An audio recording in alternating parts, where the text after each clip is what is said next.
Le téléphone sonne, un message arrive. Tu l'ouvres, tu le lis, tu penses répondre. Puis, tu poses ton téléphone sur le côté. Les heures passent et tu n'as toujours pas répondu au message.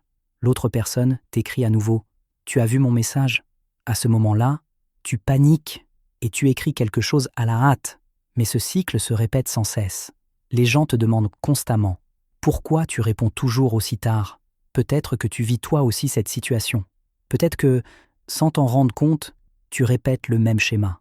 Si cela te semble familier, sache que tu n'es pas seul. À l'ère du numérique, répondre tard à un message est presque perçu comme une faute. On te regarde comme si tu étais irrespectueux, comme si tu affichais une attitude désinvolte, alors que la réalité est bien plus profonde et plus significative. Et aujourd'hui, nous allons analyser cette réalité, car très peu de gens en parlent. Les véritables raisons pour lesquelles certaines personnes mettent des heures, voire des jours, à répondre aux messages. Si toi aussi tu vis cela, abonne-toi, car les prochaines vidéos te concerneront directement et t'aideront à mieux te comprendre. Derrière ce comportement se cachent des raisons très logiques et profondes. Il faut d'abord savoir que répondre tard n'est pas un défaut de personnalité. Au contraire, ce comportement est le plus souvent le signe d'une grande capacité de réflexion. En psychologie, on appelle cela communiquer de manière réfléchie. Et c'est un détail très important car la société l'interprète de façon totalement erronée. Nous pouvons maintenant classer les personnes qui répondent tard aux messages en 3 grandes catégories. Chacune a ses propres raisons, et il est très probable que tu te reconnaisses dans l'une d'elles. Premier groupe, les chercheurs de réponses parfaites. Ces personnes essaient de donner la réponse la plus appropriée et la plus juste à chaque message. Pour elles, ce qui compte avant tout, c'est la qualité de la communication. En apparence, cela semble simple, mais en réalité, c'est un processus très complexe. Par exemple, imaginons qu'un ami t'envoie un message en te demandant « Comment s'est passée ta journée ?» La plupart des gens répondent rapidement « Ça allait » et passent à autre chose. Mais le chercheur de réponses parfaites se questionne « Comment s'est-elle vraiment passée ? Était-ce seulement bien ? Ou y a-t-il eu aussi des moments difficiles ? Jusqu'où dois-je être honnête ? Cette personne s'intéresse-t-elle vraiment à moi ou pose-t-elle la question par politesse ? Et ses pensées tournent en boucle dans son esprit. Ensuite, il se remet à réfléchir. Est-ce que c'est juste ? Est-ce que cela peut être mal interprété ? Comment pourrais-je mieux formuler cela ? Avec le temps, ce processus devient automatique. Prenons un instant pour y réfléchir. Cette méthode est-elle mauvaise ? Absolument pas. Les chercheurs de réponses parfaites sont généralement des personnes dotées d'une grande empathie.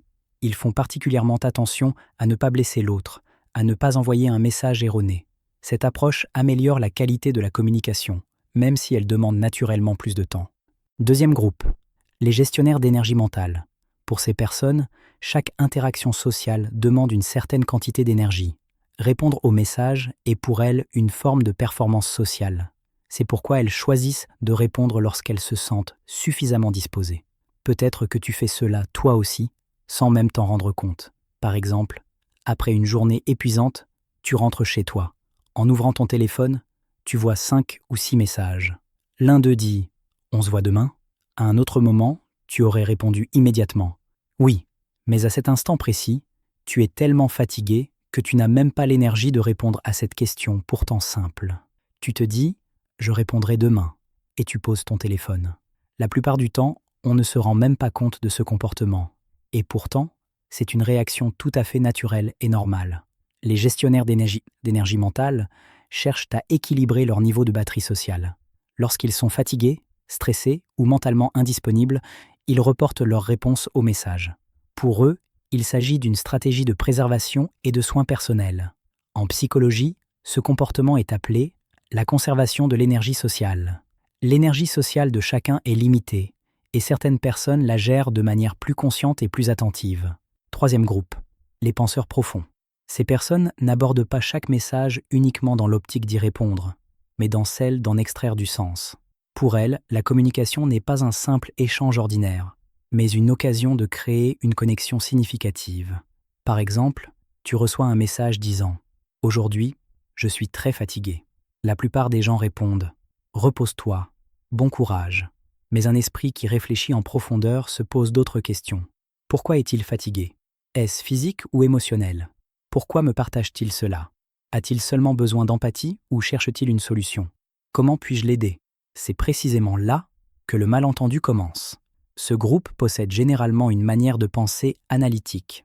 Lorsqu'un message arrive, ils ne réfléchissent pas seulement à ce qu'ils vont répondre, mais analysent aussi les émotions sous-jacentes, les sous-entendus et le contexte. Ce processus demande naturellement du temps.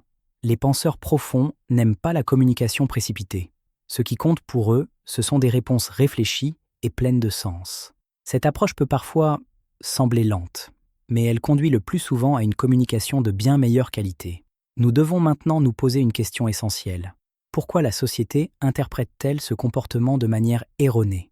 Parce que l'ère numérique nous impose une obligation de réponse rapide. Lorsqu'un message n'est pas répondu immédiatement, cela est perçu comme un manque de respect, alors que cette attente est en réalité très récente et largement artificielle.